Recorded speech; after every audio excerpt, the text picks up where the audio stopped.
Tēnā koe. This episode of Heaven's Helpline talks about sexual assault of boys, but there's not too much graphic detail. There's also one reference to suicide. Details of support services are in the show notes. I'm recording. I think maybe you should do a little just improv. So now I'm calling. Yeah. All right. So now I'm calling. So I understand he's definitely a member of the church. He's a lawyer in New Zealand, and I understand that he's worked for the Helpline. Yeah, so before actually trying the LDS Church's New Zealand Abuse Helpline, there were a few other calls I needed to make first. My producer Adam has the job of pressing record, so let's give him a call and see what he has to say. We didn't recognise the number you dialed. Please check it and try again. I found names of some of the people who may be lawyers for New Zealand's Abuse Helpline, and I want to give them the opportunity to talk about their work for the church. But I'm not having a 100% hit rate. Thomas Sutcliffe, barrister here. I'm sorry I'm not able to take your call. I'm probably in court or in a meeting. Okay, no chat with Thomas Sutcliffe, barrister today. I've got another name here, though. Okay, now calling Josh Shaw. He's represented the church, so he may well have knowledge of the helpline and have worked in it himself. Josh speaking. Hi there, Mr. Shaw. Yes. Hi, it's Murray Jones here calling from the New Zealand Herald. Oh, hello. There's a few pleasantries, and I explain I've been investigating the church, and then we get to it. I was wondering if you'd ever taken calls for the helpline. Yeah, I can't give you any comment without the church's agreement, so I can't give you any on-the-record comments about anything. Is it true the helpline is answered by lawyers rather than social workers? Yeah, as I say, I can't say anything on behalf of the church. I mean, we go round in circles for a bit. I've got questions that need answers. Reporting out of the US suggests that the helpline is all about protecting the church and not about protecting victims. As a member of the church yourself, do you feel that's a fair characterisation? Yeah, look, I'm afraid saying... But Josh Shaw isn't budging. In the end, we agree that I'll send a follow-up email. Okay. Thank you very much. Thank you. Cheers. Bye. Okay, well, he was... Same answer for every question, which was no answer. But it suggests that there's quite a disciplined approach to this sort of stuff. They don't want people just talking off the cuff, which I guess the entire point of the helpline is that they don't want anyone talking off the cuff. Yeah. About anything. But enough calls to lawyers. It's time to bite the bullet. If I want to find out for sure where the abuse helpline goes, who answers it, and what advice they give to bishops, I'm going to have to call it myself. I'm Murray Jones. You're listening to Heaven's Helpline, and I am literally ringing the helpline. Tom Sutcliffe speaking. Hi there, is this the LDS Church Abuse Helpline? Yes, who am I speaking to? This is Murray Jones. I'm a journalist with the New Zealand Herald. Yeah, I'm not talking to you. Okay. So do all the calls go through to you, Tom? Well, that was pretty clear. So that was Tom Sutcliffe, the barrister whose number I'd already called directly, but only got voicemail. And he's confirmed that he's answering the abuse helpline. But also, we've confirmed that the New Zealand helpline goes directly to a lawyer's cell phone. No switchboard, no please state your Mormon emergency or anything, just Thomas Sutcliffe, barrister. And you'll remember from the last episode, that's crucially important for the church's helpline system, because it means as soon as a bishop learns of abuse, before they've spoken to anyone else, they are receiving instructions from a church lawyer, and that conversation is entirely confidential. So, having identified myself up front as a journalist, I'll never know what Thomas Sutcliffe might have said to me if I'd been a bishop calling to report a case of abuse in my ward. But Neville Rocco, the lawyer who is a high-level insider in the Australian church, which is run out of the Pacific head office in Auckland, he has a really good idea of how it could have gone. From discussions with many leaders and ex-leaders and ex-members of the church, the advice they are given generally is handle the problem, kill it off, get the victim to forgive, and not involve the police at all. Helplines are fine, in principle, says Neville. The problem, as I see it, is there has never, ever been a hotline for victims. He's dead right. the Mormon Church has never offered a helpline or a hotline for abuse victims. Funny thing though, there is one case of abuse in the Mormon Church that became quite notorious in New Zealand, where a different institution set up a helpline for abuse victims. And it turns out that when you do that, when you set up a helpline that can be called by victims or witnesses, things can go very differently. I said, I think I've got something to report. The Kaitaia Mormon says she warned church leaders about Taylor. It still haunts us to this day. Episode 5, Another Helpline.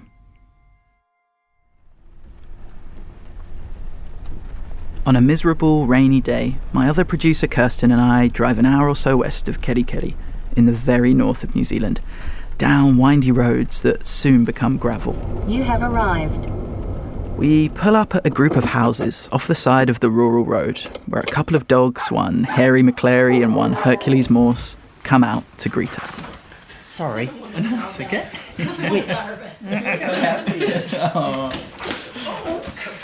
put him in your office. He actually is living his best life. He'll chase the horses and the cows and... We've come to meet Doug and Anahira, two members of the LDS Church of Kaitaia. Yeah, if you could introduce yourself and tell us how you came to be living in... I don't even know where we are. Poldinga. Well, my name is Doug Graves, and I come from Toronto, Canada, and I joined the church in 95, 96. And I had been married, but I was now divorced. The church had a website called LDS Singles. I didn't go through the catalog very far, and I came across Anahira in New Zealand, and she was online here in the evening, and I was in the morning. So I contacted her, and in my opening email, I told her about everything. It was a long email, and I gave her my whole life story. Because my feeling was, after hearing it, if you're not going to go tickle down those waters, I want to know right away, rather than drip feed the truth, because I've had a colorful past, let's just put it that way. Over a couple of days with Doug, we hear all about that colourful past, which could fill up a podcast all on its own. His mum was an alcoholic who ended up at McGill University as one of the patients experimented on with LSD, ECT, and psychic driving, funded by the CIA. Doug and his brother ended up in an abusive foster home in Quebec, where they were treated like slaves, beaten with a nail-studded strop, forced to dig for potatoes in frozen earth, made to eat scraps after the family had eaten. As Doug says, he's been married before, but the most recent marriage, the one that he no doubt wrote to Anahira about in 1998, he'd been tricked into by a con artist who turned out to be an actual serial killer. So yeah, a colourful past. I honestly couldn't believe it. It was a shockingly terrible story from childhood. This is Anahira Herbert Graves, who's sitting across the room crocheting a dog jersey. She has said she would leave the talking up to Doug, but she can't help herself. Within minutes, really she's on mic. But there were some very traumatic things that had happened in it. Anahira appreciated Doug's honesty. Well, I wasn't his first wife, wasn't his second wife, or his third, or his fourth. I was his fifth. And I remember saying, and I'll be your last. Well, what can I say? I just was the marrying kind. When they made contact on LDS Singles, Doug and Anahira were both well into their 40s. Doug had a son and Anahira had a daughter. I was 46. Never thought I'd get married. But this long-distance relationship developed super quickly. We wrote every day, and we still have every email we wrote each other, right from the first one, my opening email, and that turned into phone calls. They had a service in Toronto called Yap-A-Lot, and you could pay $50 a month, and you could choose one country and have unlimited phone calls to that country, but only for an hour in length. We'd have virtual dates where we would cue a movie in at both ends of the earth, and we'd watch it together, and we'd take a break here and there. I had to, because every hour it would just, and I'd have to phone back. This continued for a few years, but a big world event put their relationship in perspective. Out of nowhere, this other jet comes into the other tower, and I called her right away, and I said, turn your TV on. I said, there's something happening in New York. Oh my God. With air traffic grounded in the wake of 9/11, Doug decided it was time to make the move. That kind of woke us up, and we thought, well, if we're going to develop this thing into a relationship, we ought to do something. Doug arrived in Aotearoa on Anahira's birthday in June 2002. Our plan was to take a drive around New Zealand, and we got together, and I said, I'm not really interested in a great big tour. Let's just go home. And that's what we did. And every time we stopped, we'd run into cousins, aunties. I was freaked out by it. I went, holy cow, how many relatives do you have? Because I'm from North America, and you maybe have a couple of cousins, but nothing like that. Anahira is descended from all the iwi of the far north, including Ngāti Kahu and Te Rarawa. She was brought up on the dairy farm here in Paorenga, land that belonged to her whānau as part of the local hapu, Te Uri Otai. The house I was raised in, if you go and stand in that, you'll see it. It's a bit sad to see it in disrepair now. Anahira wasn't raised in the Mormon church, but when she discovered it in her early 30s, it made so much sense to her. Āpiti hono, tātai hono. Rātou te hunga mata ki a rātou, tātou te hunga ora ki a tātou. Line up, join up the lines of humanity. The dead to the dead, the living to the living. In our church, we believe that the living can also be united and sealed with the dead.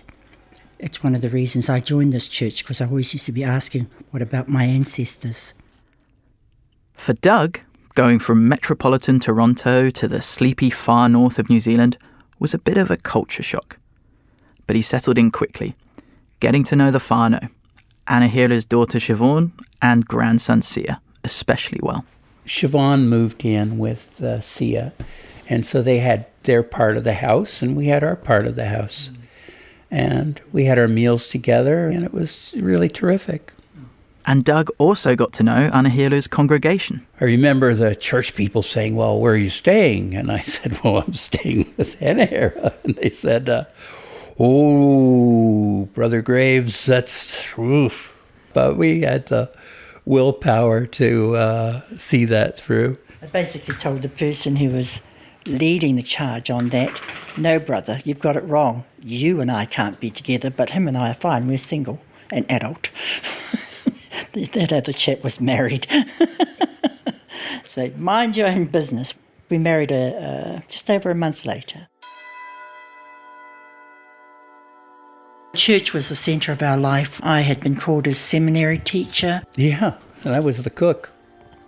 We were only a couple of 100 metres from the chapel. By that time, the couple who initially lived in Ahipara after they married were living in Kaitaia. Siobhan, Anahira's daughter, was also a super active member of the congregation. There was no activity that happened at the church with the youth that she hadn't, organized it and was directing things. And Daniel as well. The youth back then were very involved in sort of having some kind of a program together.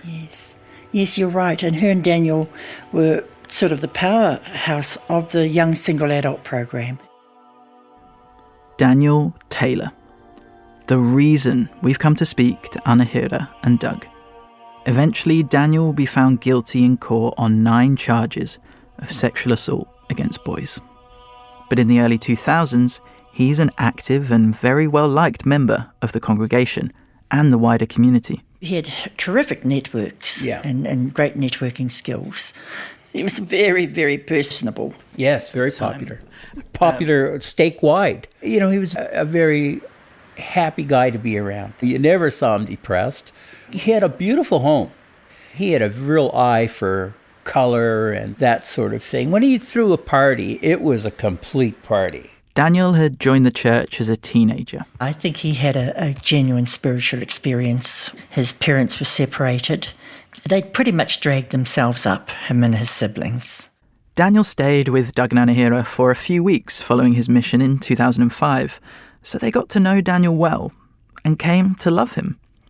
By this time, Daniel is in his mid-20s, pretty old to be just back from his mission and on the hunt for a wife. He found it a bit difficult when he first came back because most of the women in his life had married, including my daughter, So he couldn't understand that things had changed. But he had actually met someone while he was away. There were plans they were going to get married. She was an American, and he went over to see her, and there was just nothing, no connection, there was nothing.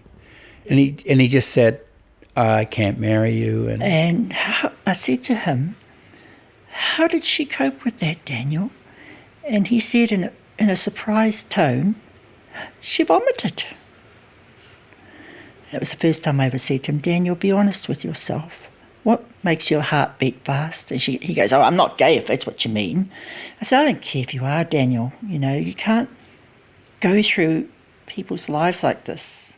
A couple of years later, Daniel's engaged to a divorced mother of two from around Hawke's Bay. We'll call her Christy. She was beautiful. Oh, gorgeous. Yeah, so they got married. A lovely girl. He organised the entire wedding.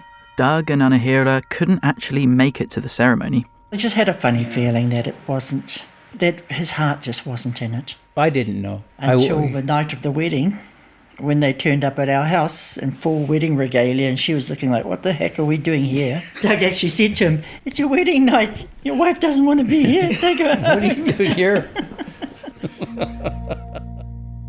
It wasn't long before things went pear-shaped. He rang me and asked me to come and pick him up. And when I got there, he looked dreadful. The newlyweds had gone on a romantic weekend away, but it had turned, as Anahira says, pear-shaped. Long story, but it ends with Daniel yanking the handbrake of the moving car Christy was driving, and he jumped out and ran. He said she's insane, and he said, basically he confided that their sex life wasn't great, that she wanted more than he was willing to give.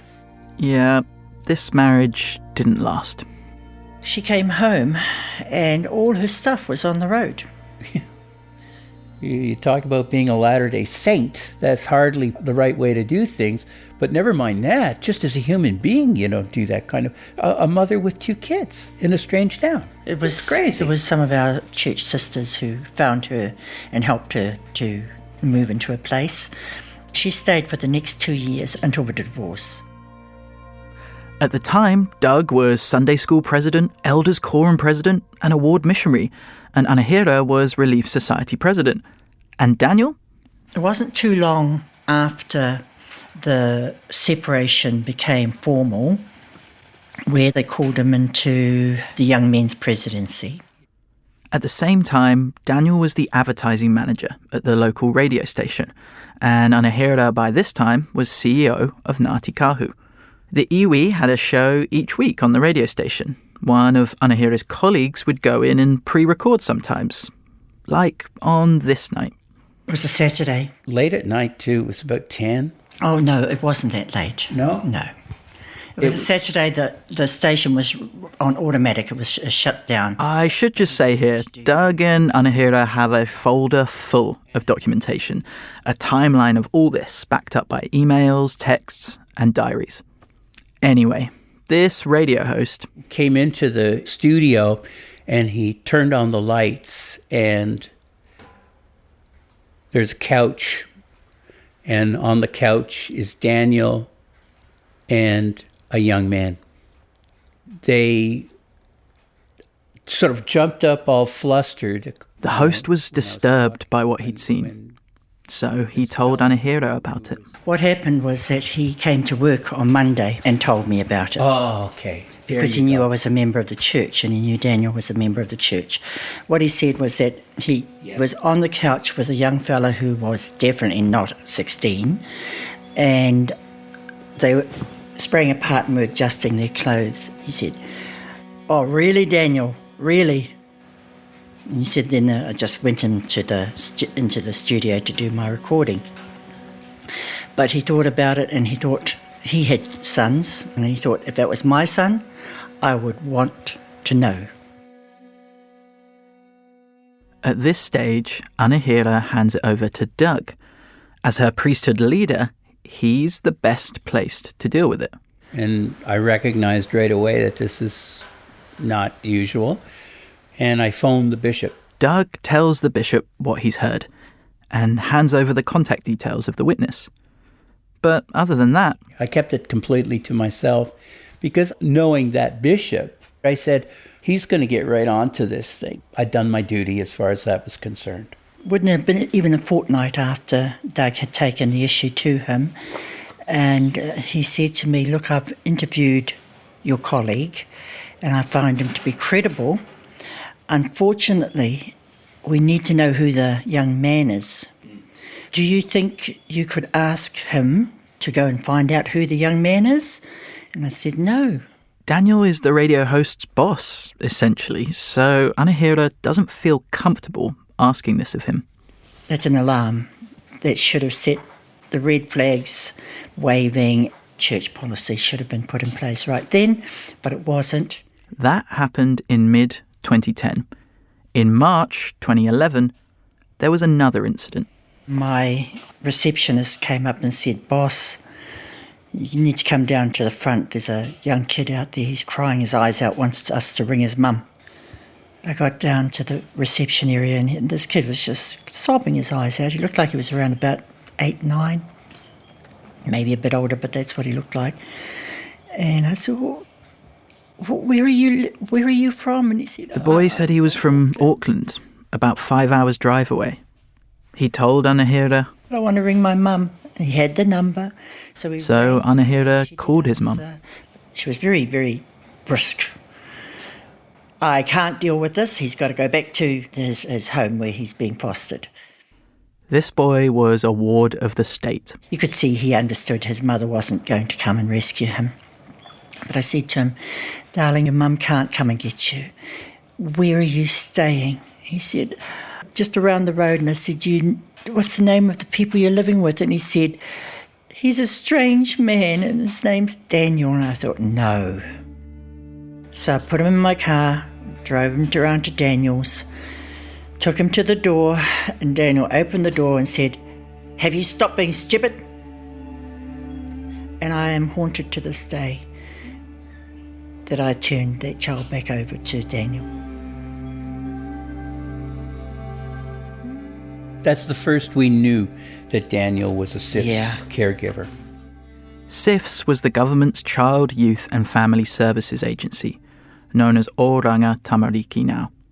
To become a SIFS caregiver, Daniel would have had to have gone through a vetting process, police checks, referees, and later, SIFS would confirm that someone from the church was one of those referees. Around that same time, the bishop that Doug had placed such high hopes in left. Nothing to do with this story, just personal circumstances that meant he had to travel a lot. So, his deputies filled in. So the counselors stepped up and did the work there, and one of the counselors also happened to be a policeman working in Kaitaia. And I said, "What's happening with Daniel anyway?" And he said, "Well, I won't let my kids go over there," is what he said to me. I was gobsmacked, to be honest with you. I thought, no, I meant what's going on there? I mean, there has to be some church discipline in there somewhere.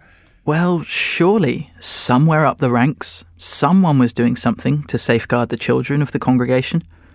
Doug went higher up the chain and asked the stake president what was being done. And he kind of went, but didn't elaborate. But at least I was assured that he was aware of this. June of 2011. Anahira's at work, and there's a bunch of her colleagues gossiping around the canteen table. And Anahira says to the radio host guy who'd seen Daniel on the couch with the boy, "Hey, I see Daniel's car's side window smashed." And he goes, "Oh, yeah, he made a pass at," and he named this guy who was giving him a lift to Auckland, and he'd reached over to kiss his neck, and he had reacted violently. He jumped out and smashed the window. To be clear, this was a young man. Anahira and Doug can't agree on how old, but he was at least 19. So that's when I did talk to Bishop about that. Yeah. And he just said, look, Daniel has admitted that he's struggling with same-sex attraction. I thought, thank God. Thank God, at least it's an adult.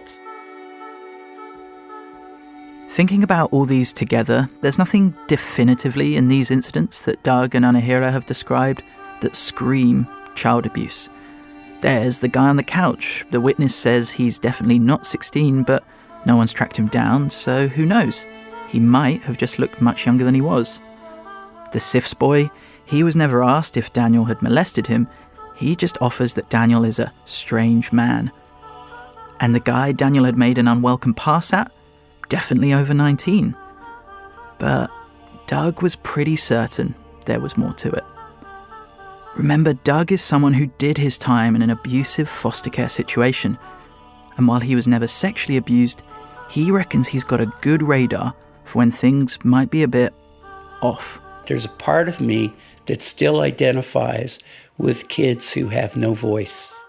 So Doug became a thorn in his church leaders' sides, specifically the new bishop. I wasn't going to let that dog go, I just had to find out are you aware of this stuff? Yeah, the bishop was aware. Daniel was getting some counselling, although the counselling was focused on what the church calls same-sex attraction. But Doug at least felt Daniel's behaviour was being acknowledged and dealt with by the church. After these incidents, there would be a close eye on Daniel. Job done, in a sense. But then...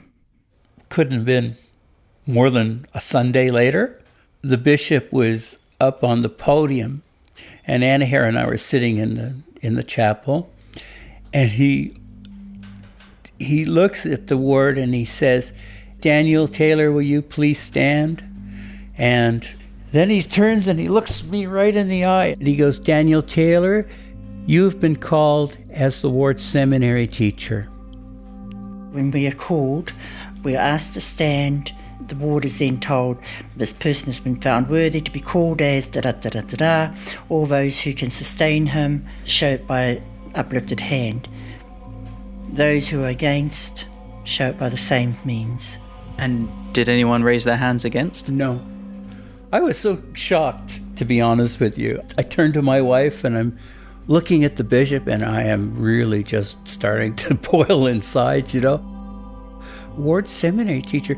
That means he's now got access to all of the youth. It just dawned on me like a sledgehammer. I didn't have the presence of mind to raise my hand at that time. Would it be unusual to raise your hand against? Yes. Yeah. Yes, it is. Yeah. Over the next week, I approached every family with youth and I told them about our concerns. And that's when several of them pulled their kids out of seminary. But this exodus was short-lived.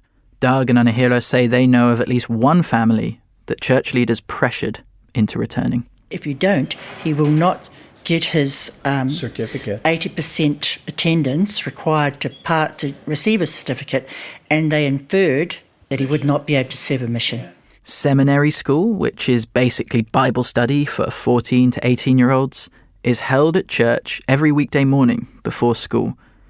Anahira had been the seminary teacher for a time. She knew the job and how it should be done. It's there in the many church manuals. Daniel was different, and the teaching was being done at his house.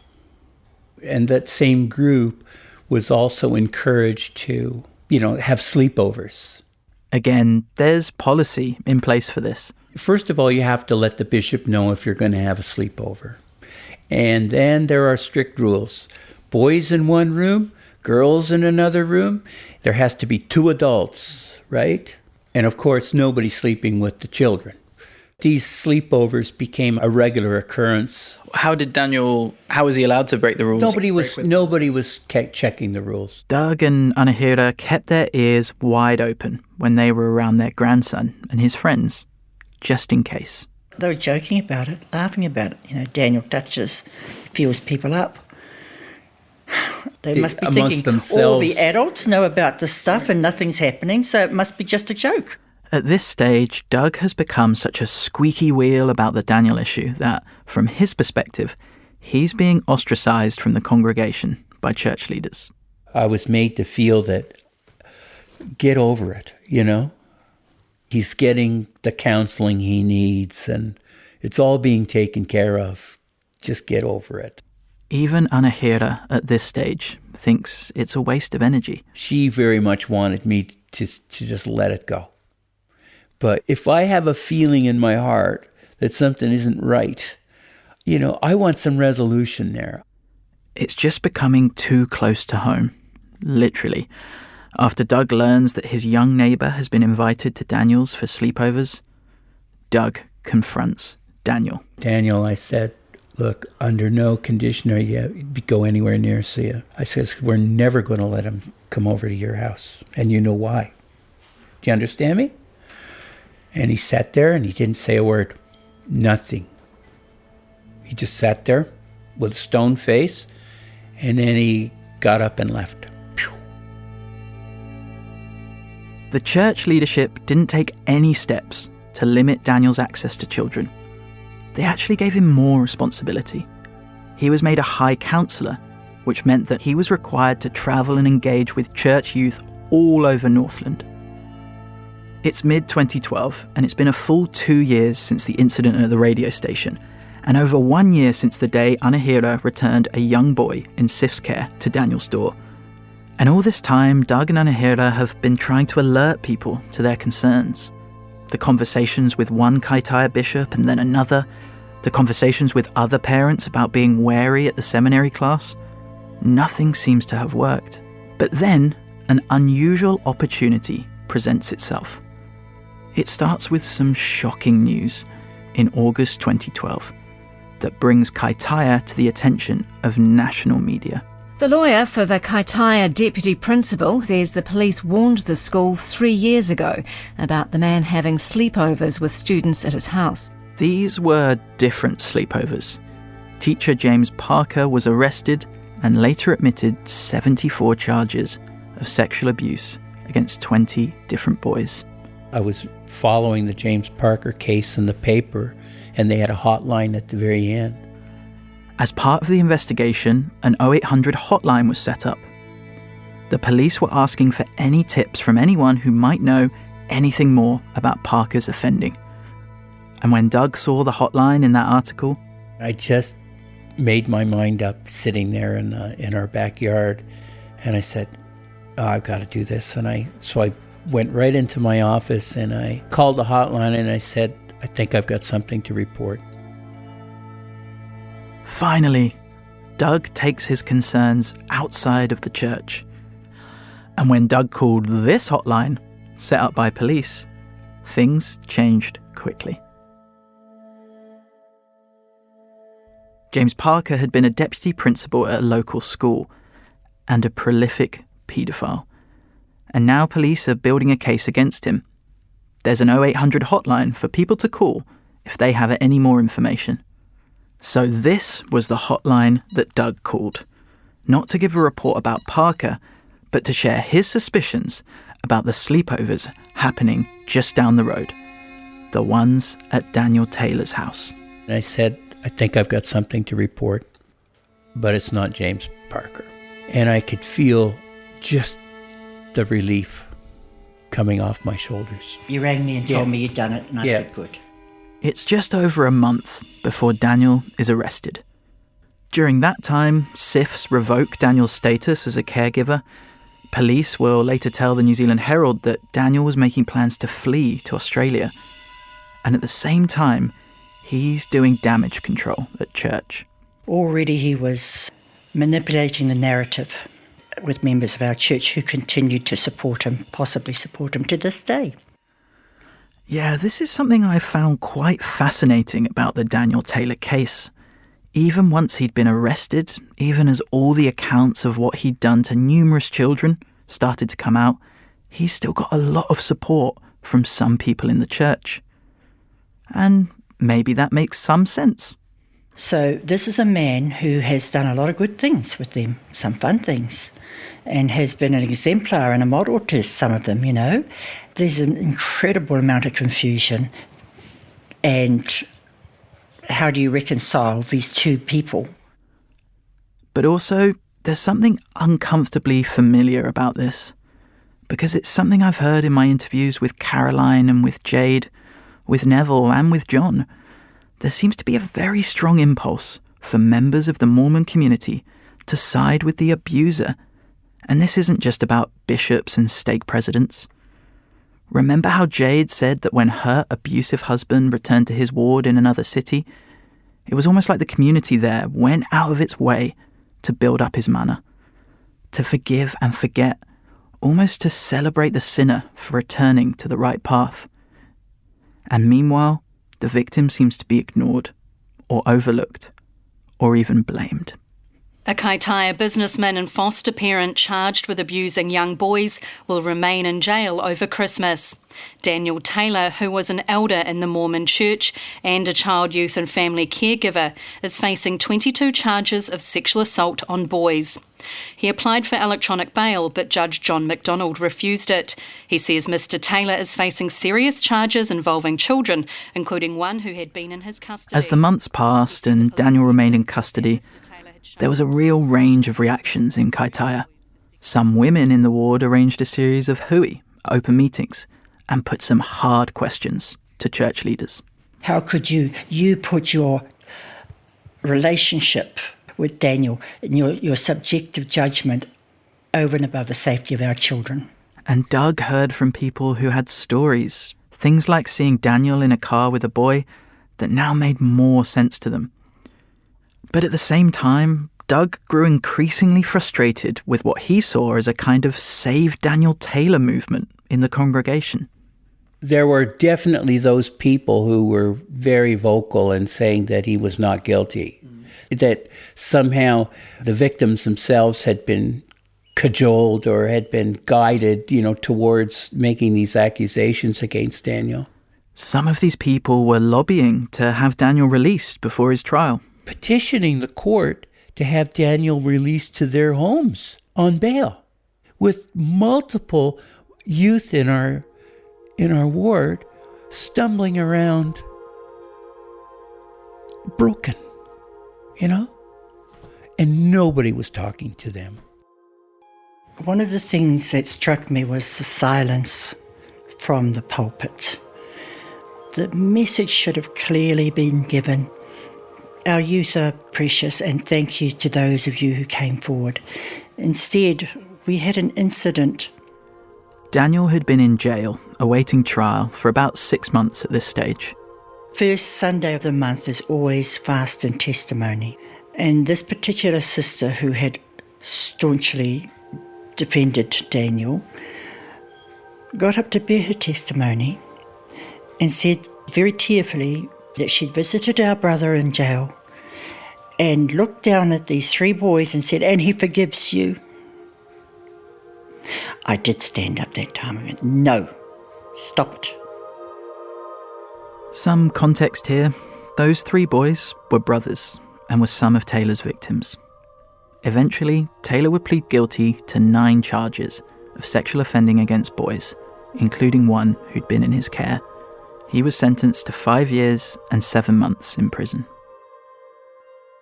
That woman who stood and said, "He forgives you," she was convinced that he only confessed just to get it over and done with and to relieve you boys of the burden of having to testify.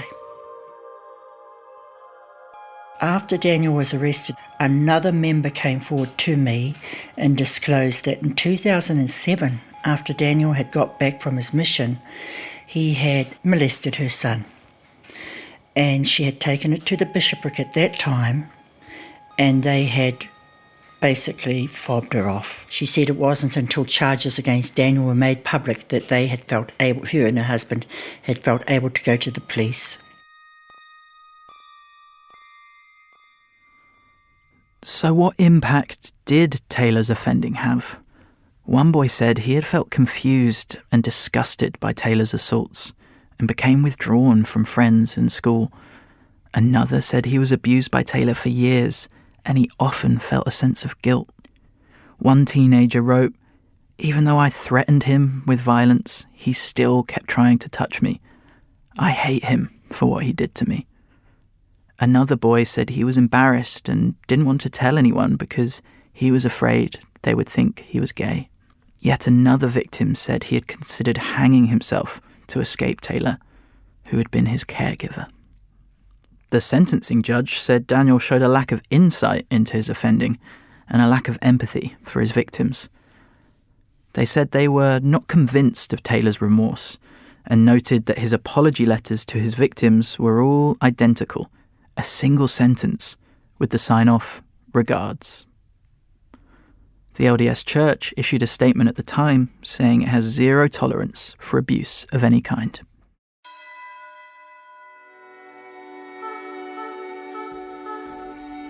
Doug and Anahira are a pretty extraordinary couple of people. It's remarkable that Doug blew the whistle on Taylor, but it's also remarkable that afterwards Anahira chose to speak up and directly criticize her church's leadership in the media while still remaining a member. It's a testament, really, to her mana, both within and beyond the church.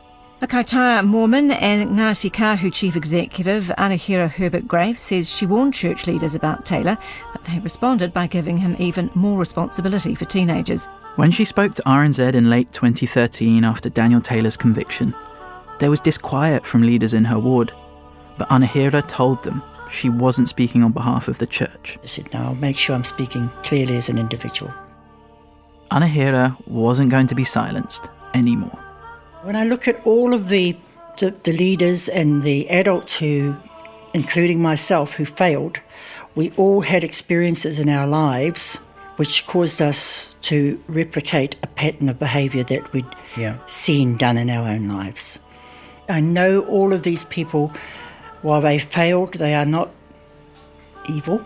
There's an institutional deficit that allows these things to continue to happen. If we don't learn from it, then there's more and more generations of victims lining up. Just because Anahira is a critic, though, doesn't mean she wants to leave her church. You know, as we talk, I think to myself, why am I still in this church? And for me, I flip it like this. I've run into this kind of thing all throughout my life. I ain't leaving. I haven't done a jolly thing wrong. The only way I'll leave this church is if I'm kicked out. I think I'm an advocate by nature. There's very little that I'm afraid of. Probably my biggest fear is to stand before my tupuna and for them to say, you had the ability, you were given that gift, and you didn't use it. For Doug, though, the whole Daniel Taylor thing was just one test of faith too far. He tried to tell his church superiors that there was a problem, and they simply wouldn't deal with it. So eventually he picked up the phone and called the right kind of helpline. He did what someone should have done long before. If I hadn't gone to the police, Daniel might still be an active member of the church. Doug doesn't go to church anymore. His trust has been broken. Well, all I did was what I was supposed to do. I told my bishop.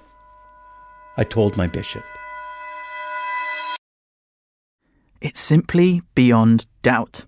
The LDS Church has an abuse problem. The LDS Church has an abuse reporting problem. And frankly, there don't seem to be enough Dougs out there who are willing to call it out and ring the other helpline, the one that's answered by a police officer, not a church lawyer. In the next and final episode, we'll meet some of the people who reckon there's a way out of this. Is it reformable? Yes, but somebody's going to have to put their head above the parapet. The people inside and outside the church who've started to fight back. We have a culture that really does allow abuse to flourish. And we'll ask this, as the church keeps denying it has a problem, is it time to stop waiting for it to do the right thing? Who does my silence benefit?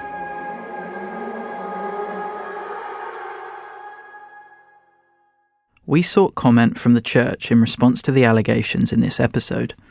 The church did not address the allegations directly, but in a statement said, "As followers of Jesus Christ, members of the Church of Jesus Christ of Latter-day Saints abhor abuse of any kind. As a church, we invest heavily on prevention and response, and will continue to do so. In the church, any who serve as youth leaders or with children need to complete child protection training to help them safeguard young people. This training includes instruction for those working with children to immediately report abuse to legal authorities and do all they can to assist victims of abuse."